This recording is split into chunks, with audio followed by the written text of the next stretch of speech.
आज का हमारा टॉपिक है साधन मांग फलन, इनपुट डिमांड फंक्शन। यहाँ हम साधन मांग फलनों का निरूपण, derivation of input demand function देखेंगे। तो साधन मांग फलन का निरूपण 3 स्थितियों में किया जा सकता है। पहला तो लाभ अधिकतमकरण की स्थिति में, दूसरा प्रतिबंधित लागत न्यूनतमकरण और तीसरा प्रतिबंधित उत्पादन अधिकतमकरण की स्थिति में। Profit maximisation, constant cost minimisation और कांस्टेंट आउटपुट मैक्सिमाइजेशन, ये 3 स्थितियों में लागत फलन का निरूपण किया जा सकता है। हम पहली स्थिति में लागत फलन का निरूपण देखते हैं। लाभ अधिकतमकरण की स्थिति में साधन मांग फलन। तो साधन मांग फलन का निरूपण लाभ अधिकतमकरण की स्थिति में कैसे किया जाएगा, इस बात को हम यहाँ देखेंगे। जैसा कि आप जानते हैं, लाभ फलन, लाभ बराबर होता है कुल आगम और कुल लागत का अंतर। ये लाभ होता क्या है? आगम और लागत का अंतर को ही तो लाभ कहते हैं। कुल आगम और कुल लागत के अंतर को हम लाभ कहते हैं। तो ये लाभ फलन हुआ।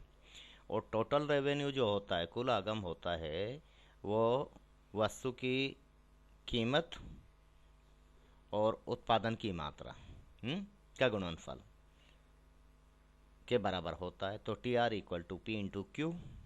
और हम यहाँ देखिए, जो ये साधन मांग फलनों को निरूपण करेंगे, हम कॉप डगलस उत्पादन फलन को ध्यान में रख के करेंगे, है ना, कॉप डगलस उत्पादन फलन के लिए। तो इसलिए यहाँ जो उत्पादन फलन होगा, Q equal to A L raise to power alpha K raise to power beta, जो कि कॉप डगलस प्रोडक्शन फंक्शन है, ये हम लेंगे। ठीक है। तो उस स्थिति में हमारा कुल आगम जो है वो P, ये भाई P से मल्टीप्लाई हो रहा है, तो P into A into L raise to power alpha K raise to power beta हो जाएगा। ठीक है ना। और टोटल कॉस्ट है जो हमारा, जो कि C equal to L into P L plus K into P K होता है। लाभ फलन में इनके मान रख दीजिए। Pi equal to P into Q, तो क्यू की जगह हमने रख ही दिया है कॉप डगलस उत्पादन फलन को। तो P into A into L raise to power alpha K raise to power beta minus cost L into P L minus K into P K. ठीक है भाई। टी आर की जगह तो ये रख दिया, टी आर का वैल्यू जो कि पी इंटू क्यू के बराबर है, और टी सी की जगह ये रख दिया। बस लाभ फलन बनाया अभी। तो अब लाभ अधिकतमकरण की प्रथम क्रम की शर्त आपको पता है। ये फर्स्ट ऑर्डर कंडीशन क्या है कि इनको डिफ्रेंशिएट कीजिए। वेरिएबल्स जो भी है हमारे पास, हमारे यहाँ लेबर और कैपिटल है, तो उनके सापेक्ष में इनका प्रथम क्रम का अवकलज है जो 0 के बराबर होंगे। तो del pi by del L equal to, अब इसका करेंगे जब हम एल के सापेक्ष में, तो पी तो एज इट इज इंटू ए भी एज इट इज। चाहो तो पी और ए को एक साथ बाहर निकाल लो, यहाँ मैंने बाद में निकाला है, बात वही है। पी इंटू ए एल्फा की घात है जो पहला की, ए इंटू एल की घात alpha minus 1 into K raise to power beta, ये तो इसका हो गया। अब यहाँ देखिए, यहाँ एल इंटू पी एल है, तो इसका जब एल के सापेक्ष अवकलन करेंगे तो पी एल हो जाएगा, चिन्ह माइनस का है, इसका 0 हो जाएगा, तो इक्वल टू 0। ये इक्वेशन नंबर 1।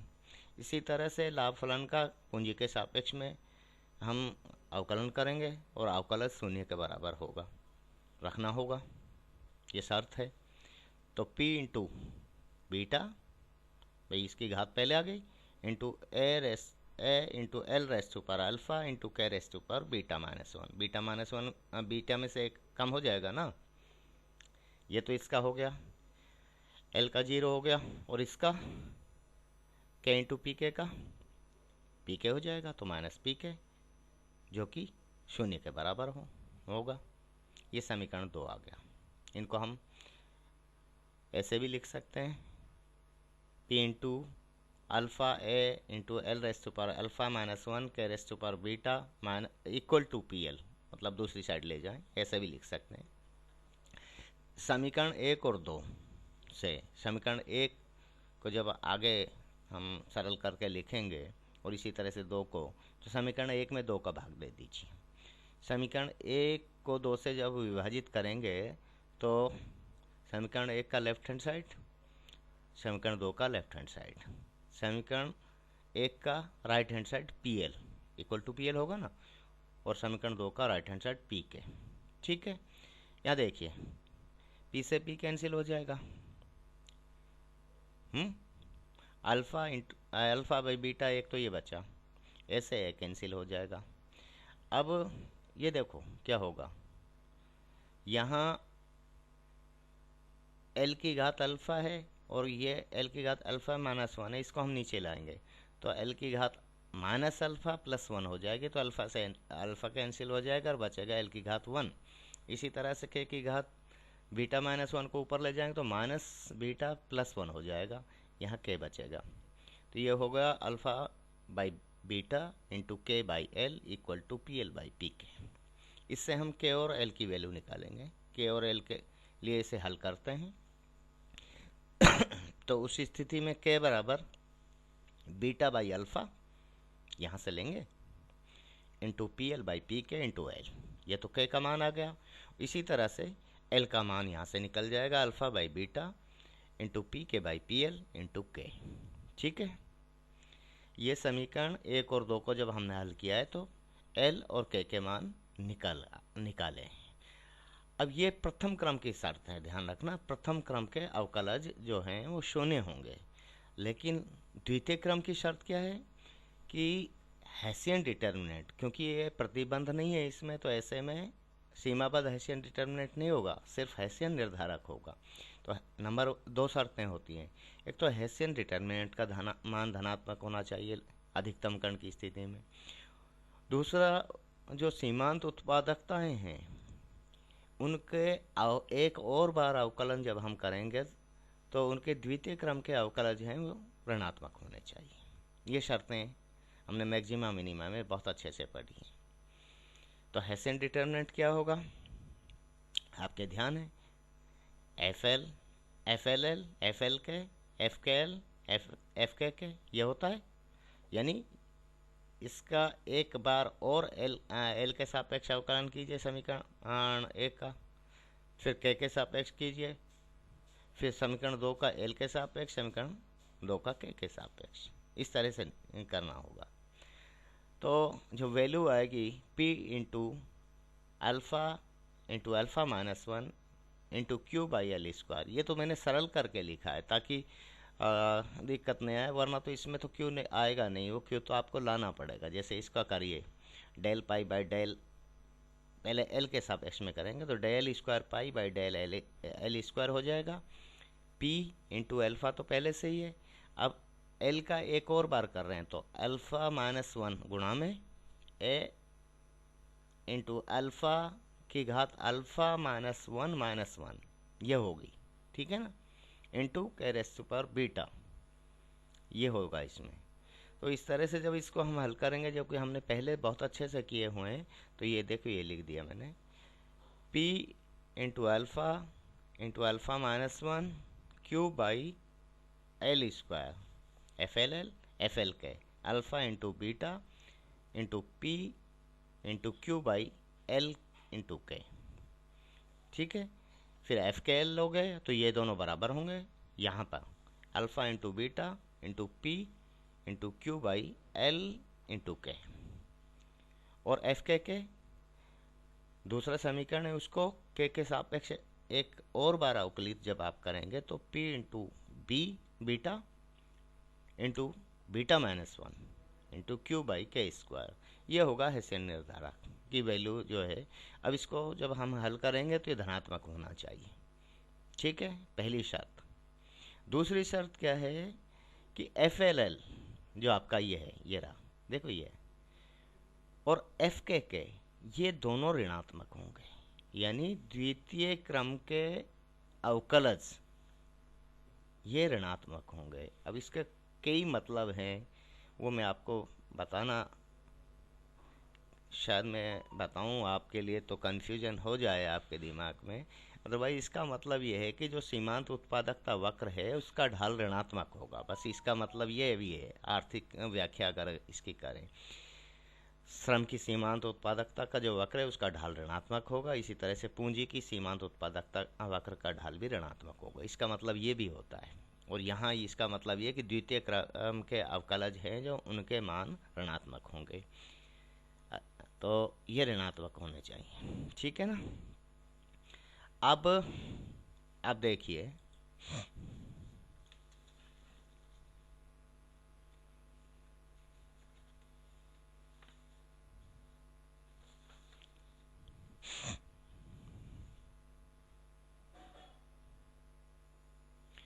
हाँ,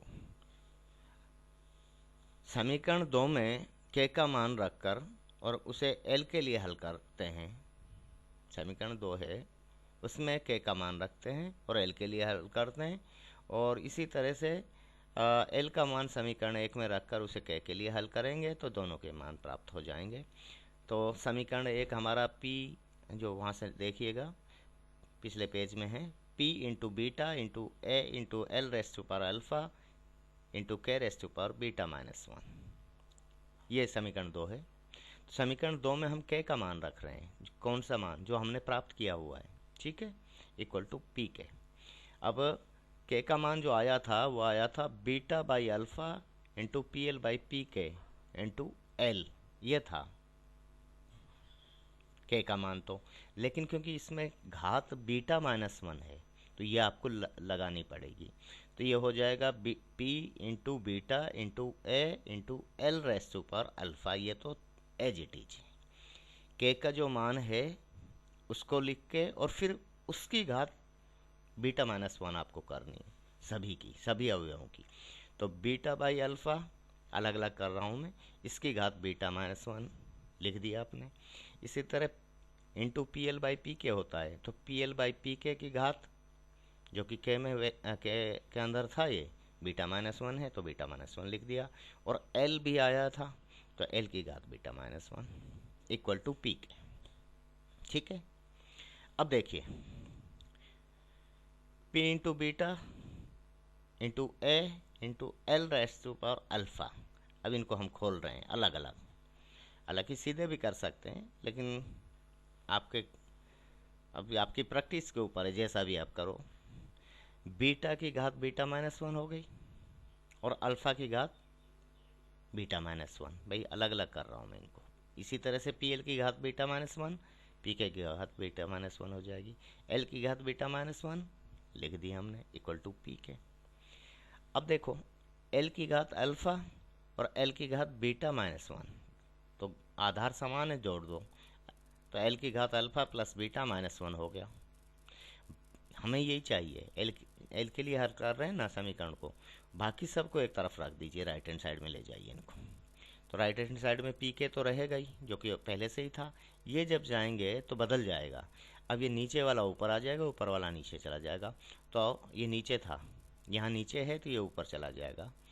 अल्फ़ा की घात बीटा माइनस 1 और पी के की घात बीटा माइनस 1, जो नीचे थे ऊपर चले गए, ठीक है ना, और ऊपर वाले नीचे आ गए, तो बीटा की घात बीटा माइनस 1 और पी एल की घात बीटा माइनस 1 बटा में हो, ये इनसे भी विभाजित हो जाएगा, इनटू ये 1 बटा पी ए और बीटा। ठीक है। अब आगे और इसको हल करें। अब देखो इसमें पी के ये है और ये पी के की घात बीटा माइनस 1 है, तो आधार समान है, तो जोड़ दो, पी के की घात बीटा माइनस 1 प्लस 1, ये अल्फ़ा की घात बीटा माइनस 1 है, तो इसको ऐसे कैसे लिख दिया, बटा में ए इंटू पी इंटू बीटा। अब देखो बीटा यहाँ पे भी है, बीटा यहाँ पे भी है, तो बीटा की घात beta minus 1 plus 1 into P L की घात बीटा माइनस 1। जब इनको हम सरल करेंगे तो ये आ जाएगा, 1 से 1 कैंसिल हो जाएगा, तो पी के की घात बीटा इंटू अल्फ़ा की घात बीटा माइनस 1 बटा में ए इंटू पी इंटू बीटा की घात, ये 1 से 1 कैंसिल हो जाएगा, बीटा रहेगा, इंटू पी एल की घात बीटा माइनस 1। ठीक है। Alpha plus beta minus 1 equal to ये वाला। अब यहाँ क्या है, देखिए अल्फ़ा की घात बीटा माइनस 1 है और पी एल की घात बीटा माइनस 1 है, तो इनको एक साथ लिख दो, alpha by P L raise to power beta minus 1 लिख दिया। पी के की घात बीटा है और बीटा की घात बीटा है, तो इनको भी एक साथ लिख दिया, P K by beta raised to power beta.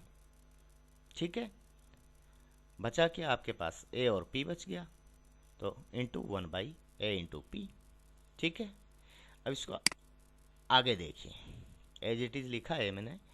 अगले स्टेप इसमें क्या होगी, इस घात को इधर ले जाइए राइट हैंड साइड को, तो ये 1 बटा हो जाएगा पूरा का पूरा। तो L equal to alpha by P L raised to power beta minus 1 बटा में अल्फा प्लस बीटा माइनस 1, ये वाला घात जब इधर ले गए हम। इसी तरह P K by beta raised to power beta by alpha plus beta minus 1 by A into P. अब यहाँ घात नहीं थी लेकिन यहाँ अब लगेगी घात, A into P raised to power 1 alpha plus beta minus 1। या तो ये लिख दीजिए या बड़ा एक ब्रैकेट लेके और ऊपर भी लिख सकते हैं, कोई फ़र्क नहीं पड़ेगा, लेकिन ये ठीक है। तो L बराबर ये हो गया आपका। अब देखो, मैं अल्फ़ा बाई पी एल, यहाँ मैंने क्या लिख किया है, देखो यहाँ बीटा माइनस 1 था, लेकिन मैंने क्या किया है, 1 माइनस बीटा किया है, मतलब घातों को माइनस से गुणा कर दिया है ना। तो माइनस से ऊपर नीचे जब गुणा करेंगे तो कोई बदलाव नहीं आएगा, तो 1 माइनस बीटा होगा, और ये नीचे वाला 1 माइनस अल्फ़ा माइनस बीटा हो जाएगा, ये 1 प्लस का हो जाएगा माइनस की जगह। भाई ऊपर और नीचे दोनों तरफ घातों को माइनस से 1 से मल्टीप्लाई किया है, या तो ऐसे कह लो या ऊपर यही ठीक है, ठीक है ना। इसी तरह से बीटा, अब मैं यहाँ थोड़ा सा कुछ बदल रहा हूँ, बाई पी के, यहाँ था तो पी के बाई बीटा, लेकिन मैंने लिखा है beta by P K raised to power beta by 1 minus alpha minus beta. ये ऐसा क्यों हुआ है भाई, होना तो आपके लगता है कि सही है, वास्तव में तो ये सही है, गलत नहीं है। देखो ऐसा है कि स्टेप और हो सकती थी, इसको आप ऐसे लिखते कि P K by beta minus beta. अब क्योंकि -1 से गुणा और -1 से भाग कर रहे हो आप घात को, तो फिर इसमें भी होगा वो, तो minus beta by 1 minus alpha minus beta हो जाता। लेकिन अब हमने क्या किया है कि बीटा को नीचे से ऊपर ले गए, तो ये घात का चिन्ह बदल जाएगा, तो ये माइनस की जगह प्लस हो जाएगा, तो beta by P K rest ऊपर beta by 1 minus alpha minus beta into, इसमें बदलाव आएगा। ये ए इंटू पी जो नीचे था ये ऊपर जाएगा, ऊपर जाएगा तो इसमें चिन्ह बदलेगा। क्या क्या बदलेगा कि ये जो माइनस का था ये प्लस में हो जाएगा, और प्लस के माइनस में हो जाएंगे, 1/1 माइनस अल्फ़ा माइनस बीटा। ठीक है, ये जो है ये साधन श्रम का मांग फलन है। इसी प्रकार भाई ये श्रम का मांग फलन है, ध्यान रहे। इसी प्रकार समीकरण 1 में L का मान रखकर K के लिए जब हम हल करेंगे तो जो वैल्यू आएगी वो K equal to alpha by P L into alpha by P L raised to power alpha by 1 minus alpha minus beta into beta by P K raised to power 1 minus alpha by 1 minus alpha minus beta into A into P raised to power 1/1 minus alpha into 1 minus alpha minus beta, ये होगी। ठीक है ना, इसको आप ऐसे भी लिख सकते हैं, देखिए कि सब सारी जो घातें हैं 1/1 माइनस अल्फ़ा माइनस बीटा से विभाजित हो रही है, तो सभी अवयवों पे है ये, तो सबकी एक साथ ही लिख दो ना, के इक्वल टू बड़ा ब्रैकेट इंटू छोटा bracket alpha by P L raised to power alpha लिख दो, इसको हम एक साथ लेंगे, beta by P K raised to power 1 minus alpha A into P, इन सब की घातें 1/1 माइनस अल्फ़ा माइनस बीटा। ये पूंजी का मांग फलन हुआ। तो साधन श्रम का मांग फलन और साधन पूंजी का मांग फलन इस तरह से हम निकाल लेंगे। अब इन साधनों को देखकर हम साधन मांग फलनों की ये विशेषताएं भी बता सकते हैं। साधनों के मांग फलनों को देखकर ही हम इनकी विशेषताएं भी बता सकते हैं। मेरे सामने स्क्रीन पे सिर्फ साधन श्रम पूंजी का मांग फलन रहेगा और श्रम का तो पीछे चला गया है, तो मैं इसी के आधार पर दोनों की सामान्य विशेषताएं एक जैसी रहेंगी। तो साधन मांग फलनों की विशेषताएं क्या है? नंबर 1, देखिए यहाँ देखिए सारा कुछ यहाँ लिखा हुआ है, यहीं से ले रहे हैं हम। साधन की मांग उसकी अपनी कीमत पर अन्य साधन की कीमत पर ये और वस्तु की कीमत पर निर्भर करती है। बिल्कुल सही है। 3 कीमत है ना, पूंजी की कीमत, श्रम की कीमत और वस्तु की कीमत। तो साधन की मांग उसकी अपनी कीमत, अन्य साधन की कीमत और वस्तु की कीमत पर निर्भर करती है। एक चीज, लेकिन कैसे निर्भर करती है ये देखिए। अब आप दूसरी विशेषता में से ले रहे हैं।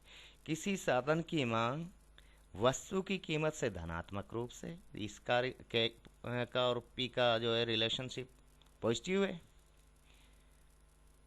और साधनों की कीमतों से ऋणात्मक संबंध रखती है। ये एक दूसरे के उल्टी दिशा में बदलेंगे। अगर श्रम की कीमत बढ़ती है, श्रम की मांग घट जाएगी। पूंजी की कीमत बढ़ती है तो पूंजी की मांग घट जाएगी। देख लीजिए दोनों में ही, ये पीछे जाना पड़ेगा। ये देखिए, इसकी कीमत, साधनों की दोनों की कीमत साधन मांग से विपरीत संबंध रखती है, और वस्तु की कीमत है जो धनात्मक संबंध रखती है। यही बात मैंने कही थी यहाँ पे। तीसरी जो विशेषता है वो ये है कि साधन मांग फलन साधनों की कीमत और वस्तु की कीमत में 0 डिग्री का सजाती है या 0 डिग्री का समरूप है। Homogeneity of degree 0। कैसे?